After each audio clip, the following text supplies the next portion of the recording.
Un cours en miracle. Clarification des termes. Chapitre 2. L'ego, le miracle. Les illusions ne dureront pas. Leur mort est certaine, et cela seul est certain dans leur monde. Et c'est le monde de l'ego à cause de cela. Qu'est-ce que l'ego ? Ce n'est qu'un rêve de ce que tu es réellement. Une pensée d'être à part de ton Créateur et un souhait d'être ce qu'il n'a pas créé. C'est une folie et pas du tout une réalité. C'est un nom pour l'innommé. Voilà tout ce que c'est. Un symbole de l'impossibilité. Un choix d'alternative qui n'existe pas. Nous ne le nommons que pour nous aider à comprendre qu'il n'est rien qu'une pensée ancienne de ce qui est fait à l'immortalité.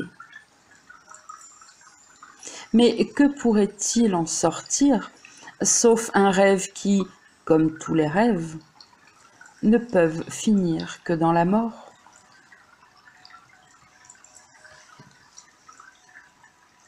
Qu'est-ce que l'ego ? Le néant, mais sous une forme qui semble être quelque chose. Dans un monde de formes, l'ego ne peut pas être nié, car lui seul semble réel. Or, le Fils de Dieu, tel qu'il l'a créé, pourrait-il demeurer dans une forme ou dans un monde de formes ? Qui te demande de définir l'ego et d'expliquer comment il a surgi, ne peut être que celui qui le pense réel et cherche, par sa définition, à garantir que sa nature illusoire est dissimulée derrière les mots qui semblent le rendre tel.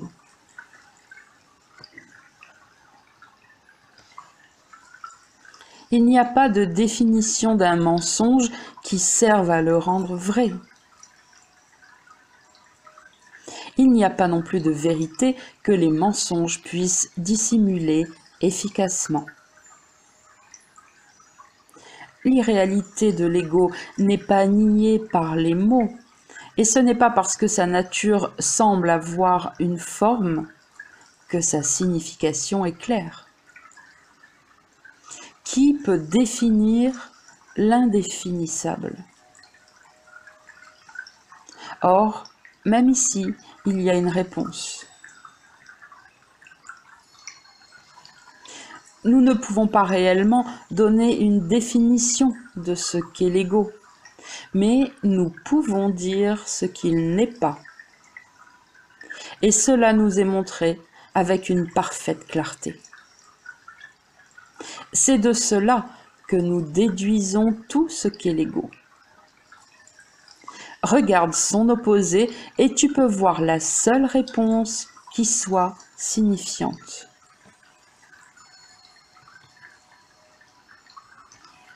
L'opposé de l'ego à tous égards, par l'origine, l'effet et la conséquence, nous l'appelons miracle.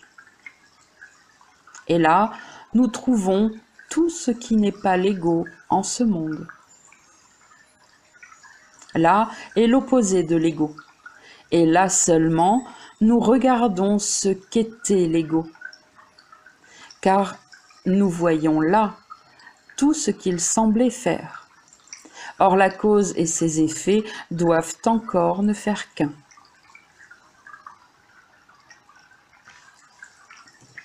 Là où étaient les ténèbres, nous voyons maintenant la lumière. Qu'est-ce que l'ego ? Ce qu'étaient les ténèbres. Où est l'ego ? Là où étaient les ténèbres. Qu'est-il maintenant et où peut-il se trouver ? Rien et nulle part. Maintenant, la lumière est venue Son opposé a disparu sans laisser de traces. Là où était le mal est maintenant la sainteté.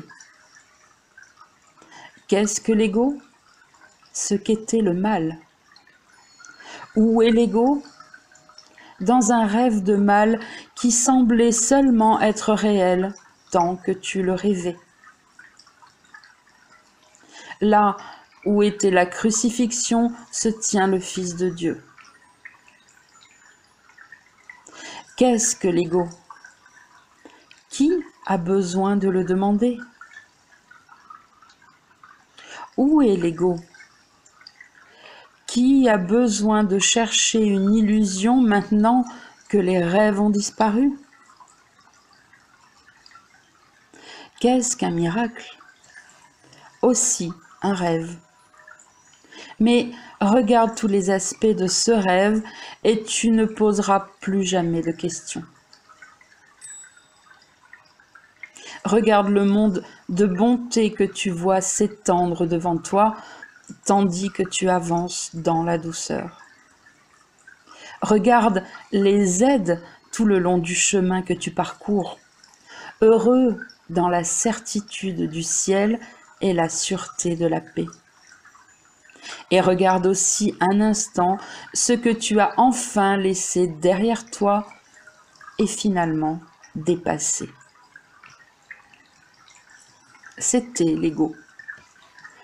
Toute la haine cruelle, le besoin de vengeance et les cris de douleur, la peur de mourir et la soif de tuer, l'illusion sans frère et le soi qui semblait seul dans tout l'univers. Cette erreur terrible à ton sujet, le miracle la corrige aussi doucement qu'une mère aimante chante pour dormir son enfant. N'est-ce pas une chanson comme celle-là que tu voudrais entendre? N'est-ce pas qu'elle répondrait à tout ce que tu pensais à demander et même qu'elle rendrait la question insignifiante?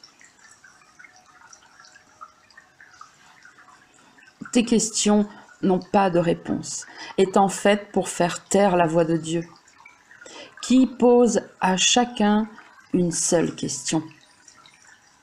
Es-tu prêt à m'aider à sauver le monde? Demande cela au lieu de ce qu'est l'ego. Et tu verras une soudaine clarté recouvrir le monde que l'ego a fait. Aucun miracle n'est maintenant refusé à qui que ce soit. Le monde est sauvé de ce que tu pensais qu'il était. Et ce qu'il est entièrement incondamné et entièrement pur.